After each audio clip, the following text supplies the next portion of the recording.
जय हिंद प्यारे बच्चों, आप सभी का स्वागत है आज के इस क्लास में। हम लोग क्लास 12th का फिजिक्स वेरी मोस्ट इम्पोर्टेंट क्वेश्चनों को पढ़ रहे हैं। तो आज के क्लास में हम लोग जो 5 नंबर वाले जो आपके न्यूमेरिकल होते हैं, जो बेहद आपके इम्पोर्टेंट हैं, उन सभी न्यूमेरिकल को आज सॉल्व करेंगे। तो आइए देखते हैं कि 5 नंबर वाले न्यूमेरिकल किस प्रकार से आपके बनते हैं। प्यारे बच्चों, ऐसा कि आप देख भी पा रहे होंगे, संपूर्ण बुक का 5 नंबर का न्यूमेरिकल है। चलिए क्वेश्चन को हम लोग स्टार्ट करते हैं कि जो आपका प्रश्न बना हुआ है, जैसा कि आप देख पा रहे होंगे, आपका पहला क्वेश्चन है कि एक अनंत लंबाई के समान रूप से आवेशित सीधे तार का रैखिक आवेश घनत्व 10 × 10⁻³ कूलाम प्रति मीटर है। तार से 2 सेंटीमीटर की दूरी पर विद्युत क्षेत्र की तीव्रता को ज्ञात कीजिए। तो यहाँ पे जो रैखिक आवेश घनत्व है, इसको रिप्रेजेंट करते हैं लेमडा से। तो लेमडा का मान दे दिया है 10 × 10⁻³ कूलाम प्रति मीटर। त्रिज्या जो r का मान है वो 2 सेंटीमीटर है। अगर सेंटीमीटर को मीटर में चेंज कर दें तो सेंटीमीटर को जब मीटर में चेंज करते हैं तो ये आ जाएगा 1 सेंटीमीटर और 10⁻² का हो जाएगा मीटर। तो त्रिज्या r का जो मान आएगा 2 × 10⁻² मीटर हो गया। और विद्युत क्षेत्र की तीव्रता E का मान बताना है। तो बाबू, विद्युत क्षेत्र की तीव्रता E को ज्ञात करने का जो फार्मूला होगा, एक अनंत लंबाई के समान रूप से आवेशित सीधे तार का रैखिक आवेश घनत्व दिया ही था और तार से 2 सेंटीमीटर की दूरी पर विद्युत क्षेत्र की तीव्रता का फार्मूला यही होता है कि E = 1/4πε0 2 λ/r होता है। यह आपका सूत्र है। तो E = 1/4πε0 जो आपको ये दिखाई दे रहा है, इसका मान 9 × 10⁹ हो जाएगा इंटू 2। लेमडा का मान कितना होगा 2 × लेमडा के अगर मान की हम लोग बात करें तो यहाँ पे आपका लेमडा का मान आ गया है कि 10 × 10⁻³ तो 2 हो गया। लेमडा का मान 10 × 10⁻³ बाई दूरी r का मान कितना है तो 2 × 10⁻² है। अब यहाँ पे 9 × 10⁹ तो हम लोग लिख देंगे और ये जो हो जाएगा 10 के घाते यहाँ पे 1 कर सकते हैं, 10 के घाते -3, तो 10 के घाते 1 -3 यानी कि माइनस कर 2 हो जाएगा। नीचे का 2 × 10⁻² है तो ऊपर वाले से नीचे वाला कट जाएगा। तो जो E का मान आएगा ना वो 9 × 10⁹ न्यूटन प्रति का हो जाएगा कूलाम। ये हम लोगों का प्यारा सा आंसर हो जाएगा। तो आप इसको समझ के एक बार अच्छी तरह से नोट कर लेंगे। आपका नेक्स्ट क्वेश्चन है। नेक्स्ट क्वेश्चन की बात करते हैं। प्यारे बच्चों, यहाँ पे आपका क्वेश्चन दिया हुआ है, ध्यान से देखेंगे। ये भी बहुत ही शानदार और बेहद इंपॉर्टेंट क्वेश्चन है। क्वेश्चन क्या है देखते हैं। एक समांतर प्लेट संधारित्र की प्लेटों का व्यास दिया है 8 सेंटीमीटर। प्लेटों के बीच वायु भरी है। यदि इस संधारित्र की धारिता 100 सेंटीमीटर त्रिज्या के गोले की धारिता के बराबर हो तो इसकी प्लेटों के बीच की दूरी को ज्ञात कीजिए। बताना है प्लेटों के बीच की दूरी क्या है। ध्यान देंगे, ये समांतर प्लेट संधारित्र है और इसका व्यास 8 सेंटीमीटर है। प्लेटों के बीच वायु भरी है। यदि इस संधारित्र की धारिता 100 सेंटीमीटर त्रिज्या के गोले की धारिता के बराबर हो, इसकी प्लेटों के बीच की दूरी को ज्ञात कीजिए। बहुत ही इंपॉर्टेंट क्वेश्चन है। पहले जो जो दिया उसको लिख लेते हैं। जैसे मान लीजिए कि समांतर प्लेट संधारित्र की प्लेटों का व्यास 8 सेंटीमीटर है। तो व्यास d का मान 8 सेंटीमीटर है। तो त्रिज्या को निकालेंगे तो त्रिज्या r = व्यास/2 होता है। तो r बराबर व्यास कितना है 8/2, 2 चौक 8 यानी कि 4। r का मान 4 सेंटीमीटर। सेंटीमीटर को किस में चेंज कर देंगे मीटर में।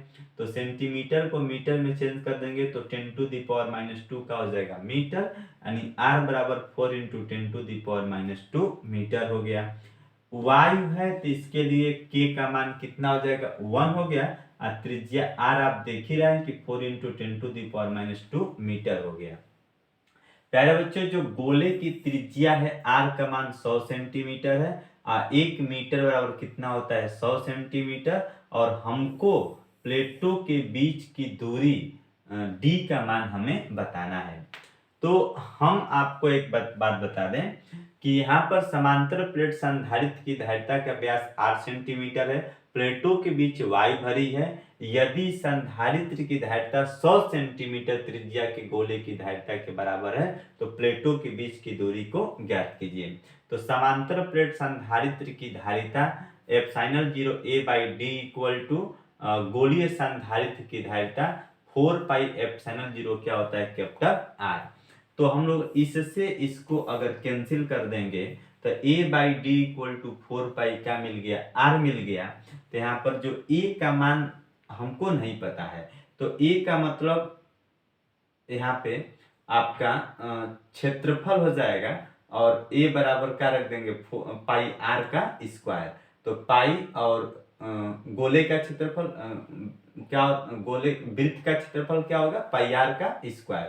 तो A बराबर पाई r का स्क्वायर हो गया। तो पाई और r का मान आपका ऑलरेडी पहले से आया है 4 × 10⁻², इसका होल स्क्वायर। तो 4 × 16 10⁻⁴ यानी 16 पाई × 10⁻⁴ मीटर का स्क्वायर। तो A/d बराबर 4π कैपिटल R हो गया। तो A का मान कितना दिया था 16 पाई × 10⁻⁴, और by small d equal to क्या हो जाएगा 4π, और कैपिटल R का मान जो है एक कैपिटल R है बाबू, तो एक गोले की त्रिज्या R का मान कितना है 100 सेंटीमीटर। R बराबर क्या रख देंगे, क्या रख देंगे 100, R का मान कितना हो गया 100 सेंटीमीटर। तो सेंटीमीटर को हमने किस में चेंज किया मीटर में, तो R की जगह पे हमने क्या रख दिया 1 रख दिया। तो यहाँ पे आपने देखा कि समांतर प्लेट संधारित्र की धारिता बराबर गोलीय संधारित्र की धारिता हो गई। तो अब यहाँ पे हम लोग लिख देते हैं कि 4π r का मान 1 हो गया। तो यहाँ पे पाई से पाई कट जाएगा, 4 × 16 तो 4 बच जाएगा बाई डी। तो 4 × 10⁻⁴/d = 1/1। तो क्रॉस इसका मल्टीप्लाई कर देंगे, इसका इसमें गुणा इसका इसमें गुणा करेंगे, तो d बराबर कितना होगा 4 × 10⁻⁴ मीटर। तो ये जो आपको रिजल्ट नजर आ रहा है ना, यही आपका समान प्लेटों के बीच की दूरी को ज्ञात करने का सूत्र है। तो प्लेटों के बीच की दूरी d बराबर कितना होगा, तो 4 × 10⁻⁴ मीटर हो जाएगा। तो प्यारे बच्चों, ये जो क्वेश्चन रहा आपके लिए बेहद ही खास और इम्पोर्टेंट है, इसको भी आप लोग पूरी अच्छी तरह से समझ के एक बार नोट कर लेंगे। आइए बाबू अगला क्वेश्चन देखते हैं। जो नेक्स्ट आपका क्वेश्चन है मैं आपको बता दें, उसी टाइप का ये भी क्वेश्चन नजर आ रहा होगा। इसे कह रहा है कि एक तार के अनुप्रस्थ काट का क्षेत्रफल 1 × 10⁻² वर्ग मीटर, तार में मुक्त इलेक्ट्रॉनों की संख्या 2 × 10⁻25 प्रति वर्ग मीटर है, तार में 3.2 एम्पियर की धारा बह रही है। तो ज्ञात कीजिए कि तार में धारा घनत्व तो कितना होगा और इलेक्ट्रॉनों का अनुगमन वेग कितना होगा। सबसे पहले गिवन बाय जो डाटा दिया है उसको हम लोग नोट कर लेते हैं। तो पहले तो तार के अनुप्रस्थ काट का क्षेत्रफल A का मान दिया है, कैपिटल A का मान 1 × 10⁻² वर्ग मीटर। नंबर्स ऑफ इलेक्ट्रॉनों की संख्या n का मान 2 × 10⁻25 प्रति वर्ग मीटर, और कितने एम्पियर की धारा बह रही है 3.2 एम्पियर की धारा। तो धारा घनत्व तो J का मान और अनुगमन वेग Vd का मान बताना है। धारा घनत्व का फार्मूला होता है कि J = I/A। तो J = I का मान 3.2 और A का मान कितना है 1 × 10⁻² है। तो 10⁻² को जब ऊपर लेकर जाएंगे ना, तो J बराबर 3.2 × 10⁻²एम्पियर पर मीटर का स्क्वायर। इसी तरह प्यारे बच्चों, अगर हम अनुगमन वेग को निकालना चाहें तो अनुगमन वेग और धारा में संबंध होता है I = NE/AVD।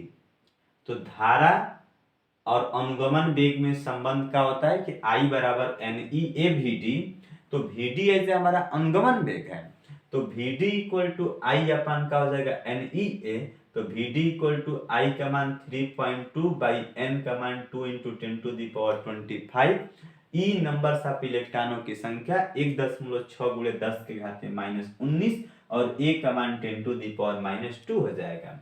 तो VD इक्वल टू, अब यहाँ पर बाबू थोड़ा सा अगर हम लोग हल कर लें तो 1.6 का 2 में गुणा कर देंगे तो ई हो जाएगा हमारा 3.2, 16 दूना के 32 वही 3.2 हो जाएगा।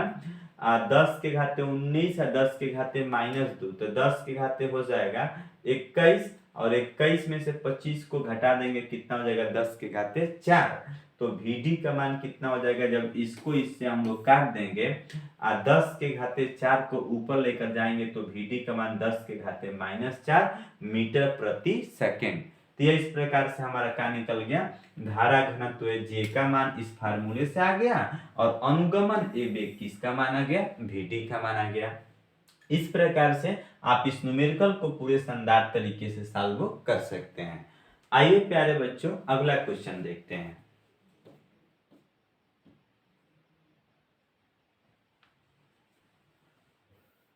अगला आपका ये सवाल दिया हुआ है, जैसा कि आप देख पा रहे होंगे क्वेश्चन यही है, एक लंबे सीधे तार में 20 एम्पीयर की धारा उत्तर से दक्षिण दिशा में बह रही है, ठीक। एक इलेक्ट्रॉन दक्षिण से उत्तर दिशा में 2 मीटर प्रति सेकेंड के वेग से तार से 10 सेंटीमीटर की दूरी पर प्रक्षेपित किया जाता है, तो इलेक्ट्रॉन पर लगने वाले चुंबकीय बल का परिमाण तथा दिशा को ज्ञात कीजिए। बहुत ही शानदार क्वेश्चन है। आप जानते भी हैं कि दो लंबे सीधे धारावाही चालक तार में उत्पन्न चुंबकीय क्षेत्र का फार्मूला होता है B equal to mu 0/2 into I by क्या होता है, R होता है। सबसे पहले जो डाटा गिवन है उसको लिख लेते हैं। तो एक लंबे सीधे तार में 20 एम्पीयर की धारा उत्तर से दक्षिण दिशा में बह रही है, धारा I का मान है 20 एम्पीयर। एक इलेक्ट्रॉन दक्षिण से उत्तर दिशा में 2 मीटर प्रति सेकेंड के वेग से, यानी V का मान 2 मीटर प्रति सेकेंड हो गया, 10 सेंटीमीटर की दूरी पर प्रक्षेपित किया जाता है, तो R का मान 10 सेंटीमीटर। सेंटीमीटर को चेंज कर देंगे मीटर में, 10 into 10 to the power -2 metre हो गया। अब बल F का मान और हमको B का मान, चुंबकीय क्षेत्र B, चुंबकीय बल का परिमाण यानी B का मान हमें बताना है। तो बाबू हम आपको बता दें कि दो लंबे और सीधे धारावाही चालक तार में उत्पन्न चुंबकीय क्षेत्र का फार्मूला यही होता है कि B बराबर mu 0/2 pi I by R. तो B बराबर म्यू 0/2 पाई का मान रख लेंगे 2 इंटू 10 टू दी पावर -7 और I का मान कितना एम्पियर 20 है और R का मान 10 into 10 to the power -2 metre हो गया। तो 10 से 20 को डिवाइड करेंगे, ये 2 बार में हम लोग का कट जाएगा। तो जब 2 बार में कट जाएगा तो 2 का 2 में गुणा कर देंगे 4 और 10 के घाते -5, 10 के घाते -2 को ऊपर ले जाएंगे 10 के घाते +2 और -5 धन 2 कितना हो जाएगा -7, यानी -5 और धन 2 कितना हो जाएगा -5, यानी जो B का मान आएगा ना, चुंबकीय क्षेत्र का जो परिमाण आएगा ना 4 into 10 to the power -5 tesla हो गया। और पूछा था कि बल बताइए, तो किसी गतिमान आवेशित चालक तार पर जो लगने वाला बल F का मान होता है, बल F बराबर QVB sin थीटा होता है। तो बल F बराबर Q का मान 1.6 गुणे 10 के घाते -19 और V का मान 2 और B का मान यहाँ पे QVB होता है। तो QVB के लिए यहाँ पे कोड तो हम लोग का कुछ दिया नहीं, तो इसको हम लोग नहीं लेंगे। तो आवेश Q का मान 1.6 गुणे 10 के घाते -19 अब V का मान वेग कितना है 2 है और B का मान अभी आपका आया है कितना 4 into 10 to the power -5। B का मात्रा का हो गया टेस्ला हो गया। जब इस पूरे का इन तीनों का हम लोग आपस में जब गुणा करेंगे तो 12.8 हो जाएगा और 10 के घाते -19 और 10 के घाते -5 कितना होगा 10 के घाते -24। तो बलियप का मान 12.8 गुणे 10 के घाते -24 का हो जाएगा, न्यूटन हो जाएगा। तो इस प्रकार से आपने देखा कि चुंबकीय बल का परिमाण और हमने बल को ज्ञात किया। तो चलिए बाबू ऐसे ही नेक्स्ट क्वेश्चन देखते हैं।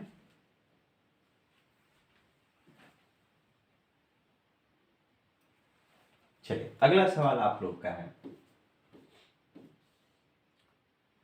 ये भी बहुत ही अच्छा क्वेश्चन है। जैसा कि आप देख पा रहे होंगे 1.5 हेनरी स्व प्रेरकत्व वाली कुंडली में 5 एम्पियर की धारा 0.1 सेकेंड में शून्य हो जाती है, तो कुंडली में प्रेरित विद्युत वाहक बल की गणना कीजिए।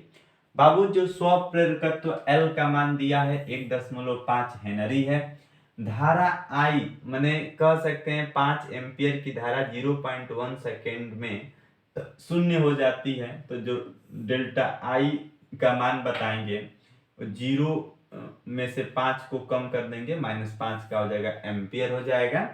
और सूक्ष्म समय डेल्टा टी का मान दिया है 0.1, आपका कहीं पर सेकेंड समय दिया होगा, 0.1 का हो गया सेकेंड हो गया। और कुंडली में प्रेरित विद्युत वाहक बल ई का मान बताना है। तो प्रेरित विद्युत वाहक बल का फार्मूला फैराडे के नियम से E = -L delta L by delta I by का हो जाएगा डेल्टा T। तो E = -L का मान आपका कितना दिया है, तो सर 1.5 है, गुणे डेल्टा I का मान -5 और समय T का मान 0.1, माइनस माइनस प्लस हो जाएगा, 1.5 का 5 में गुणा कर देंगे 7.5 बटा में 0.1 हो गया। यहाँ भी दशमलव के बाद एक अंक है, नीचे भी दशमलव के बाद एक अंक है, एक जीरो से एक जीरो कट जाएगा, तो ई का मान आ जाएगा 75 वोल्ट। कितना आएगा? 75 वोल्ट आ जाएगा। चलिए नेक्स्ट क्वेश्चन की बात करते हैं हम लोग। यह एक ट्रांसफार्मर से क्वेश्चन आपका बनेगा, और यहाँ पे एक क्वेश्चन हम ट्रांसफार्मर से आपको बता भी देते हैं। क्वेश्चन यही दिया है, एक आदर्श ट्रांसफार्मर की प्राथमिक एवं द्वितीयक कुंडलियों में फेरों की संख्या 1100 एवं 110 है। प्राथमिक कुंडली में सप्लाई वोल्टेज 220 वोल्ट है। यदि द्वितीयक कुंडली से जुड़े यंत्र की प्रतिबाधा Z 220 ओम हो तो प्राथमिक कुंडली द्वारा ली गई धारा का मान ज्ञात कीजिए। पहले प्राइमरी कुंडली में नंबर ऑफ टर्नों की संख्या एनपी का मान 1100, सेकेंडरी कुंडली में 110, प्राइमरी कुंडली का वोल्टेज 220 और सेकेंडरी कुंडली का प्रतिबाधा 220 ओम है। तो प्राइमरी कुंडली यानी आईपी में कितनी धारा बहेगी इसको ज्ञात करेंगे। आप लोग संबंध पढ़े हैं कि प्राइमरी कुंडली में टर्नों की संख्या बटा में सेकेंडरी कुंडली में टर्नों की संख्या बटा में प्राइमरी वोल्टेज बटा में क्या होता है? Secondary voltage. प्राइमरी वोल्टेज बटा में सेकेंडरी वोल्टेज। तो पहले तो हम सेकेंडरी कुंडली में जो वोल्टेज है उसको निकाल लेते हैं। एनपी का मान 1100, एनएस का मान 110, वीपी प्राइमरी कुंडली में वोल्टेज 220, वीएस तो 0 से 0 को काट देंगे, 11 से 11 को काट देंगे, 10 हो जाएगा। और यहाँ पे जो हम लोगों का एगो जीरो बच रहा है, एक जीरो से जीरो को काट देंगे तो केवल हमें क्या मिल जाएगा? यहाँ पे 1 हो जाएगा। 22 बटा में सेकेंडरी कुंडली में वोल्टेज, तो पक्षांतर कर देंगे तो सेकेंडरी कुंडली में वोल्टेज कितना आएगा? 22 वोल्ट आ जाएगा। उसी तरह द्वितीयक की वोल्टता, अब जानते हैं ओम का नियम V = I/R होता है। प्रतिबाधा यहाँ पे Z है, तो सेकेंडरी कुंडली में वोल्टेज बराबर सेकेंडरी कुंडली में धारा इंटू सेकेंडरी कुंडली का प्रतिबाधा। तो सेकेंडरी कुंडली का धारा बताने के लिए IS = VS/ZS हो जाएगा। तो IS = VS का मान कितना है? 22, और ZS का मान कितना हो जाएगा? सेकेंडरी कुंडली की प्रतिबाधा आपका दिया है 220। तो यहाँ पे 22 से 22 को काट देंगे, सेकेंडरी कुंडली में धारा 1 बटा में 10, जब 1 में 10 से भाग देंगे तो 0.1 का हो जाएगा एम्पियर में। सेकेंडरी कुंडली में धारा 0.1 एम्पियर हो गई। अब है एक आदर्श ट्रांसफार्मर के लिए प्राइमरी एक कह सकते हैं कि प्राइमरी पावर बराबर सेकेंडरी पावर हो जाएगा। तो पावर P बराबर V इंटू आई, PP V इंटू आई, सेकेंडरी कुंडली का पावर VS इंटू IS हो जाएगा। तो ये प्राइमरी कुंडली में धारा को पूछा था, तो इस फार्मूले से जब IP को निकालेंगे तो गुणा से इधर जाएगा, भाग हो जाएगा। IP बराबर VS इंटू IS बटा में क्या हो जाएगा, VP। तो IP बराबर VS का मान कितना होगा, तो VS का मान सर 22 इंटू IS का मान कितना होगा 0.1, अब बटा में VP का मान आपका कहीं पे निकल कर आया होगा, चाहे क्वेश्चन में दिया है प्राइमरी VP का मतलब प्राइमरी कुंडली में वोल्टेज कितना है 220, 22 से 22 को काट देंगे 0.1/10, जब इसको डिवाइड करेंगे तो 0.01, यानी प्राइमरी कुंडली में धारा कितनी हो गई 0.01 हो गई। तो यही हम लोग का करेक्ट आंसर हो जाएगा, प्राइमरी कुंडली में धारा 0.01 का हो जाएगी, एम्पियर हो जाएगी।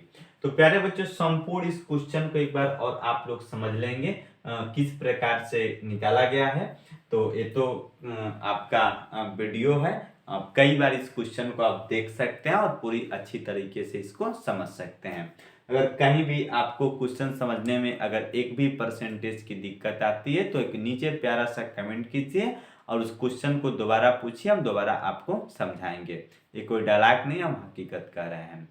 तो इसके लिए आपको थैंक यू। और अगर मेरी वीडियो आपको पसंद आई हो तो आप इसे लाइक कीजिए और अगर सब्सक्राइब लाइक कीजिए और शेयर कीजिए और साथ में इसको सब्सक्राइब भी कीजिए और अपने दोस्तों को बताइए कि इस चैनल से बहुत अच्छी तरीके से आपको कोई भी चीज़ समझाया जा सकता है। तो इसके लिए आपको थैंक यू, बहुत बहुत धन्यवाद।